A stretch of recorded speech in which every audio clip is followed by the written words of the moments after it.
Cioè, devi, per piacere adesso, i danni che se sta ripetizione continua di allagamenti, anzi ancora peggio perché i cittadini adesso hanno il garage sottoterra e sì che rischiano anche di morire, perché tu pensa un condominio dove sono una decina di condomini, tutti vanno giù e comincia il caos. Ti incastri le macchine, incastri le persone, non vengono neanche più fuori. Che fora la politica, nel senso non stiamo facendo politica, stiamo facendo solo sicurezza del territorio e non vogliamo morire allagati o annegati. Ecco. Allora incontriamo dopo tanto un volto noto della televisione ma anche della radiofonia, il professor Michele Boato, conosciuto anche a livello nazionale. Ecco, come vedi qui nel veneziano ci sono dei problemi non da poco, anche la fotografia che abbiamo alle tue spalle la dice lunga. Ecco, allora in questi casi cosa si può fare? Faccio questa domanda perché potrebbe essere valida per tutte le regioni, noi andiamo in onda dalla Toscana in poi. Ci vuole un piano della sicurezza idraulica attorno alle città e non solo perché la sicurezza idraulica deve partire molto a monte della città, cominciare dal fatto di non deforestare, cominciare dal fatto di non cementificare, cioè delle linee di fondo che riducono il rischio, perché è vero che i cambiamenti climatici peggiorano, però l'uomo può affrontarla la questione invece che lasciarsi coinvolgere e allagare in questa maniera. Poi nella città è molto più difficile, serve un servizio, un sistema idraulico che Mestre per esempio non ha, perché Mestre è cresciuta in maniera selvaggia, strada dopo strada, grattacielo dopo grattacielo, e le fogne per gli anni 20 sono restate le foglie del 2000, insomma questo è il problema.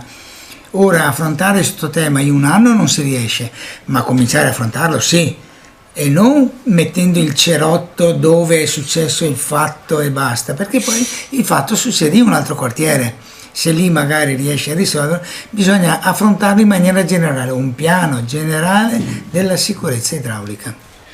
Ecco, possiamo spiegare altresì quanto è importante un fosso, anche piccolino? Da noi in Toscana si dice le forme, per esempio. Qui spesso si parla di tombini bloccati, si parla anche di fossi che vengono tombati, anche ultimamente hanno fatto lavori, fanno passare un marciapiede e il fosso sparisce. Questa cultura, che era la cultura della contadina, sparisce totalmente, e non basta dire ma abbiamo il terreno drenante, abbiamo il parcheggio drenante, perché in realtà poi le quantità sono minime in rapporto a quello che porterebbe un fosso, e anche poi un sistema, perché qui avevamo il nostro fiume, il fiume di Mestre, il Marzenego, che durante l'allagamento era quasi vuoto, per cui vuol dire che quel sistema non c'è, perché altrimenti ovviamente in una situazione del genere ci saranno dei canali che portano al fiume e farà la sua parte, e non l'ha fatta, si sono allagati i quartieri e il fiume rimaneva quasi vuoto.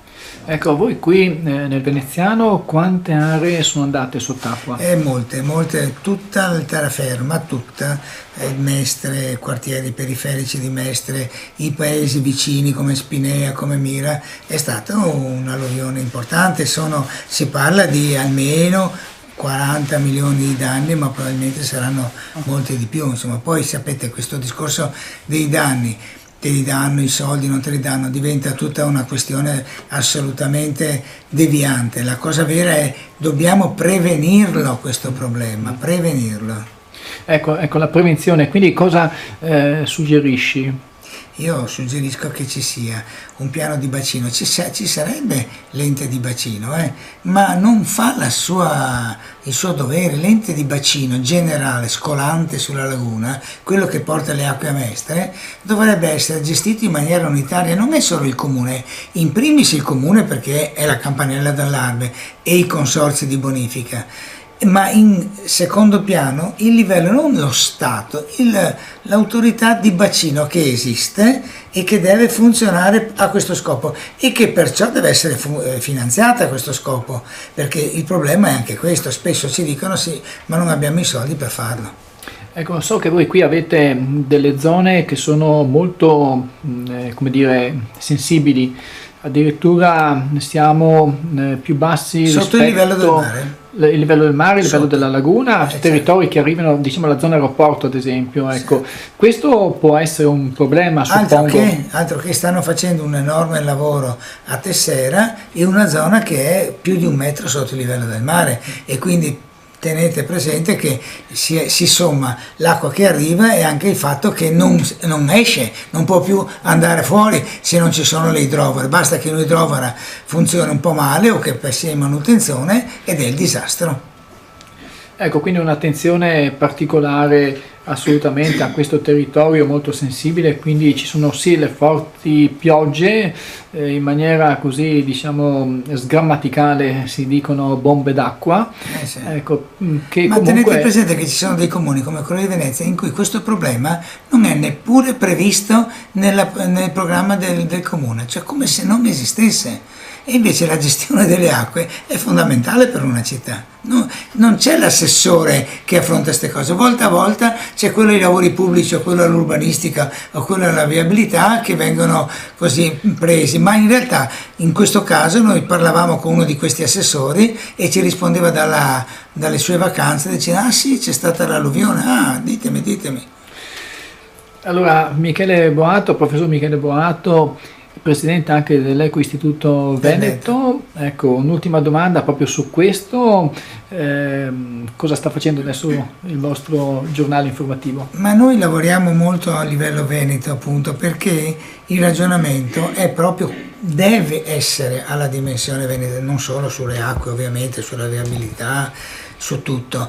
Lavoriamo nel cesello perché quando c'è bisogno di fare una pista ciclabile ci lavoriamo a fondo su quella pista ciclabile, ma lavoriamo perché la questione della viabilità non sia sempre legata alle automobili, la questione delle acque non sia lasciata all'ultimo posto. Insomma, l'Eco Istituto ormai dal 96, quindi sono già 30 anni che funziona, ha fatto tutta una serie addirittura di progetti fatti da professionisti che lavorano gratuitamente per noi, perché quando un comitato ci dice abbiamo un problema grave, noi abbiamo l'urbanista o l'ingegnere che dà una mano e che addirittura firma anche il progetto.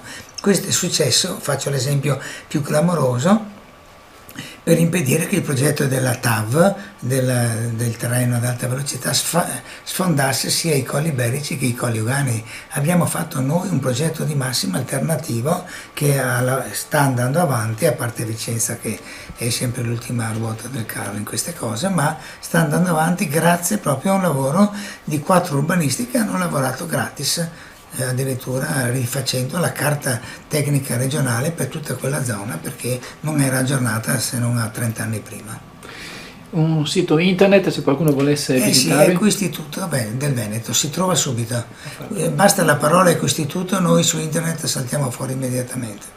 Grazie moltissimo al professor Michele Boato per queste spiegazioni. Io a volo vorrei prendere Fabrizio Zabeo, che l'ho qui alla mia destra. Eccoci qua. Allora, una domanda unica, psicologica, diciamo così. Sì. Ecco, psicologicamente, cosa si prova a essere lagati, avere l'acqua in casa e il timore che possa ritornare?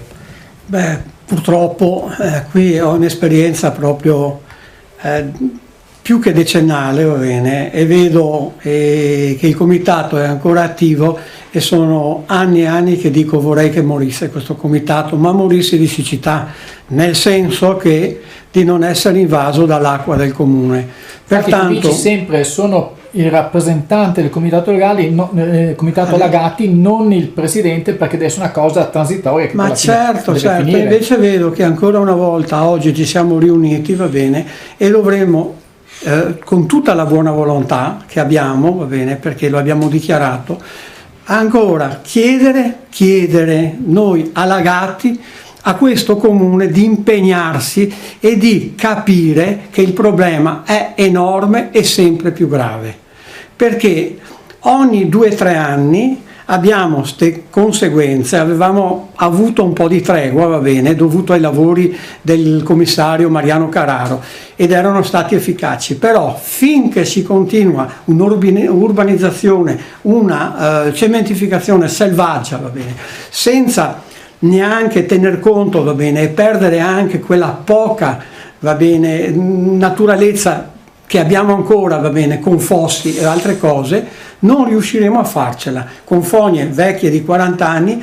e soprattutto ancora peggio è che i costi di urbanizzazione di dove c'era una casa viene su un palazzo, va bene, non vengono neanche utilizzati per rimettere in efficacia e fare la manutenzione alle fogne, sicché noi continuiamo a dire cerchiamo di mettere tutta la buona volontà, ma spero che il comune con gli enti proposti a questo, va bene, si diano da fare, ecco, questo è l'unico auspicio. Un flash finale, ecco, hai avuto di nuovo l'acqua in casa? Sì. Rispetto all'altra volta? Ho avuto l'acqua in casa, ma io penso a chi ha, perché ho la fortuna di non avere il garage sottoterra, io penso continuamente alle nuove urbanizzazioni, a chi ha il garage sottoterra, e soprattutto questo è che dico al comune, che dovrebbe essere la prima tutela del cittadino.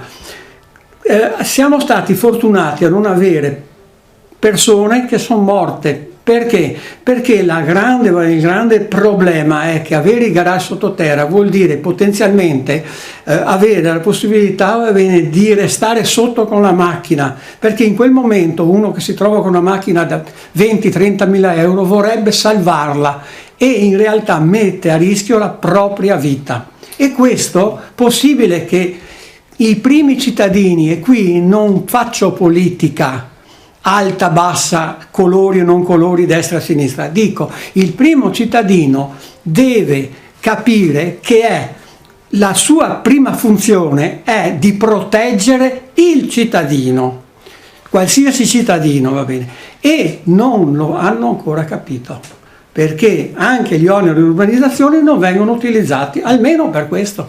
Quindi un problema anche di sicurezza alla fine? Sì, di sicurezza, ecco. E noi ci siamo un'altra volta coalizzati, tutti i comitati, perché con tanta buona volontà, va bene, vorremmo che questo comune, assieme agli altri enti, va bene, collaborino per cominciare a capire il problema e mitigarlo. Grazie a Fabrizio Zabeo, buon lavoro. Grazie a voi, grazie mille a tutti gli ascoltatori.